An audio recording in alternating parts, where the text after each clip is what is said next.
అందరికీ నమస్తే. ఢిల్లీ టూర్లో ఉన్న సీఎం రేవంత్ రెడ్డి గారు అండ్ టీం మనంతా చుట్టపు చూపుగానే కనిపిస్తుంది. అంతే తప్ప చుట్టాలు వస్తారు పోతారు, కానీ చుట్టాలు ఎప్పటికీ యజమానులు గారు అన్నట్టుగా వ్యవహరిస్తున్నట్టు కనిపిస్తుంది. అక్కడ సీఎం రేవంత్ రెడ్డి పోయిండు, పక్కన ఏపీసీసీ చీఫ్ షర్మిల పోయిండ్రు.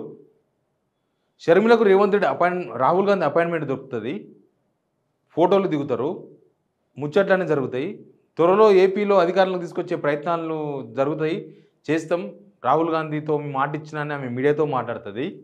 కానీ ఇక్కడ ఉన్న ముఖ్యమంత్రి రాహుల్ గాంధీ అపాయింట్మెంట్ దొరకదు. ఇది ఒక్కసారి కాదు, ఏదో ఒక్కసారి అపాయింట్మెంట్ దొరకకపోతే అదో వార్త కూడా కాదు. నిజానికి దగ్గర ఇప్పటికి 11 టైమ్స్ 12 టైమ్స్, ఈరోజు 12 టైమ్స్. ఇది దాదాపు ఈ 12 టైమ్స్లో ఆయన అపాయింట్మెంట్ అడిగింది దగ్గర 9-10 సార్లు అపాయింట్మెంట్ అడిగింది.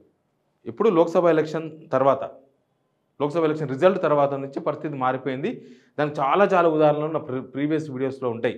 అసలు నేను ఢిల్లీ పోయినప్పుడు కలవరు, రాహుల్ అని టైం ఇయ్యాడు.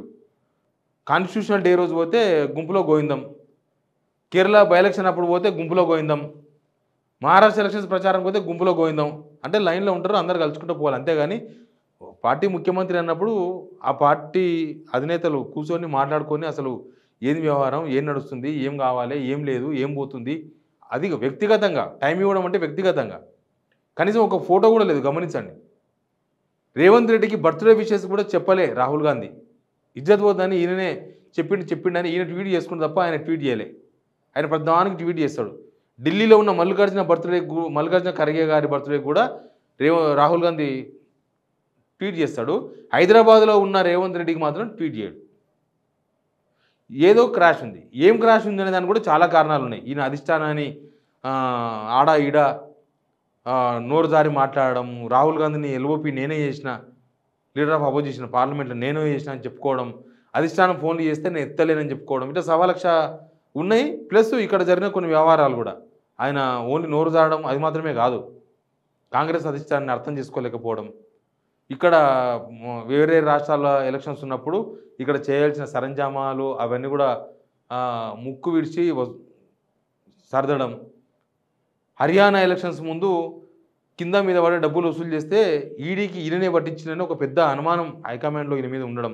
పొంగులేటి శ్రీనివాసరెడ్డిలో ఈడీ రైట్స్ అయినాయి కదా, ఆ డబ్బులు పట్టుకపోయారు. ఎవరు ఈడీ ఇంతవరకు ప్రెస్ నోట్ ఇవ్వలేదు, పొంగులేటి శ్రీనివాసరెడ్డి కూడా వదలలేదు. తర్వాత మళ్ళీ వాళ్ళందరూ కలిసి అదానితో ఏదో కూర్చొని ఒప్పందం చేసుకొని మాట్లాడుకున్నారు. ఆ తర్వాత ఈడీ లేదు, ఎవరు లేరు, ఈడీ ప్రెస్ నోట్ లేదు, ఏం లేదు, అవన్నీ మనకు తెలుసు.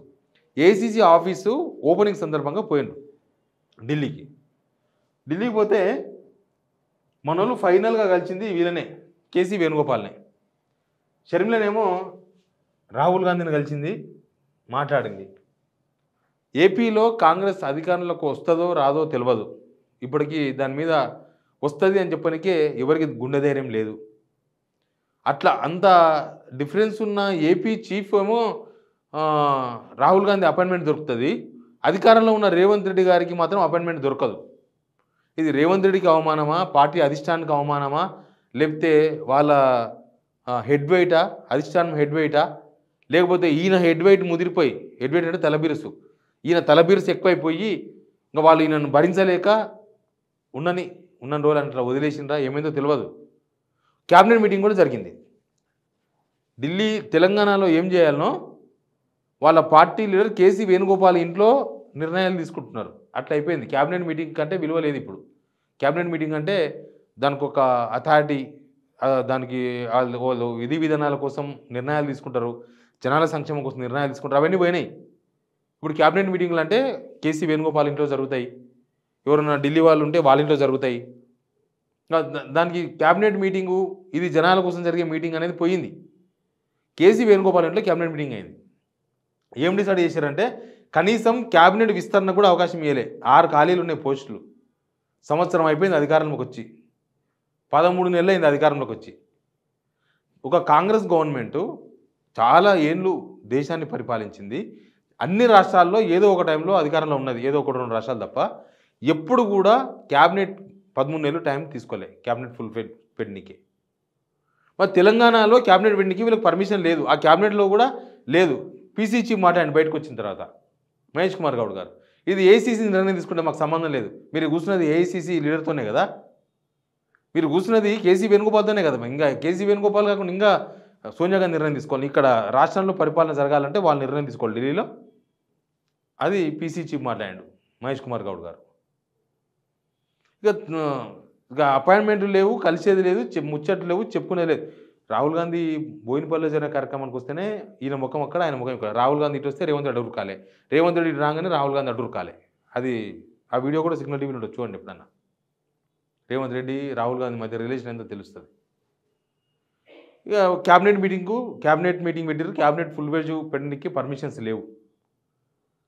ఎవరిని అవమానిస్తున్నారు అనేది క్లారిటీ లేదు. ఏం జరుగుతుంది? ఎందుకంటే పక్క రాష్ట్రంలో ఆల్రెడీ సీఎం సీట్ కోసం లొల్లి స్టార్ట్ అయింది. కర్ణాటకలో ఆల్రెడీ నేనేం కాకూడదని చాలామంది లీడర్లు బయటకు వచ్చేస్తున్నారు. డీకే శివకుమార్ అయితే ఏకంగా సహాయ నిరాకరణ స్టార్ట్ చేసినట్టు హైకమాండ్కి. నాకు ఖచ్చితంగా రేపు నవంబరో ఎప్పుడైతుందో వాళ్ళ 2.5 years గవర్నమెంట్ వచ్చి ఆగస్టు తర్వాత నాకు ముఖ్యమంత్రి పదవి ఇవ్వాల్సిందే. ఏకంగా ఎమ్మెల్యేల మీటింగ్లో పెడుతున్నాం. మొన్న ఎల్పీ మీటింగ్ 13వ తేదీన సిఎల్పి మీటింగ్ జరిగిందట కర్ణాటకలో, బెంగళూరులో. సిఎల్పి మీటింగ్ జరిగితే సిఎల్పి మీటింగ్లో కూడా అదే చర్చ. నెక్స్ట్ సీఎం నేనే, నాకు అవకాశం వస్తుందని డీకే శివకుమార్. ఇక దానికి సిద్ధరామయ్య ఆడేం మాట్లాడలే, కానీ బయటకు వచ్చిన తర్వాత అట్లా కండిషన్స్ ఏం లేవు, 2.5 సంవత్సరాలు ఉండాలని నేనే కొనసాగుతాను ఆయన చెప్పినాడు. ఫైనల్గా కూడా చెప్పిండు, అధిష్టానం ఏం చెప్తే అది ఐఎమ్ రెడీ అన్నాడు. అట్లా డీకే శివకుమార్తో పాటు ఇంకా కొంతమంది పోటీలో ఉన్నారు. కర్ణాటకలో ముఖ్యమంత్రిని మారిస్తే తెలంగాణలో కూడా ముఖ్యమంత్రిని మార్చక తప్పదని హైకమాండ్లో భావిస్తుంది. తెలంగాణ ఒకటి మార్చొద్దనే ఆగిన 2 రోజులు, లేకపోతే అసలు ఇప్పటికే ఊడబెరుకుతుండ్రి అనేది కూడా ఉంది చర్చ. ఈడ ఊడబెరికితే ముందు కర్ణాటకలో మార్చాల్సి వస్తుంది. కర్ణాటక మనకన్నా 6 months ముందు గవర్నమెంట్ కాబట్టి ముందు కర్ణాటకలో మార్చి కర్ణాటకతో పాటు తెలంగాణ మారిస్తే ఎట్లుంటుంది అన్న చర్చ ఉంది అట. పరిస్థితులు కూడా అట్లే కనిపిస్తున్నాయి కదా, పరిస్థితులు కూడా వేరే డిఫరెంట్గా కనబడతలేవు. ఏదో హైకమాండ్ రేవంత్ రెడ్డికి ఫ్రీ హ్యాండ్ ఇచ్చినప్పుడేమో మిస్యూజ్ చేసిండు. పార్లమెంట్ ఎలక్షన్స్లో అభ్యర్థులను పెట్టిండు కదా, 5-6 సీట్లు చేతులారబోతున్నారు కదా కాంగ్రెస్ వాళ్ళు 3 సభ్య కమిటీ వచ్చి ఇక్కడ మొత్తం ఎంక్వైరీ చేసి రిపోర్ట్ ఇచ్చింది కదా.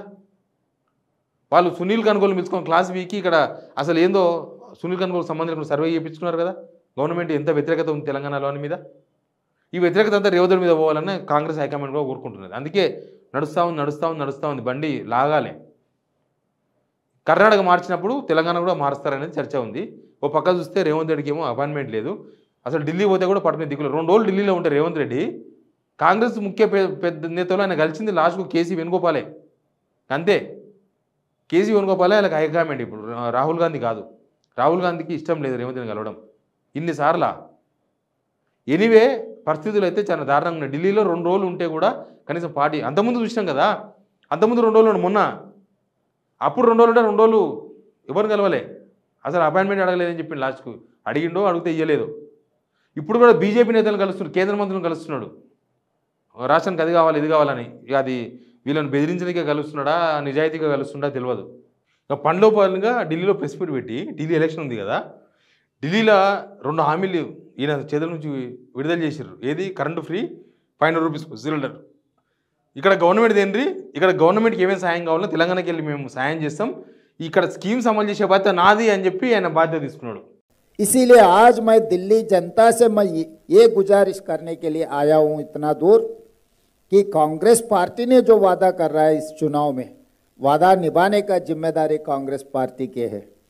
तेलंगाना राज्य के मुख्यमंत्री मैं जिम्मेदार लेऊंगा, दिल्ली में कांग्रेस के सरकार बना दो. ఎనీవే రేవంత్ రెడ్డి వ్యవహారం అయితే బాగా ముదిరినట్టుగా అనిపిస్తుంది అధిష్టానం దగ్గర. అందుకే ఇన్నిసార్లు ఇంత దూరం వచ్చిన తర్వాత కూడా ఇంకా తెగిందాకా గుంజే ప్రయత్నాలు హైకమాండ్ చేస్తుంది. ఏం జరుగుతుందో చూద్దాం. Please subscribe signal TV.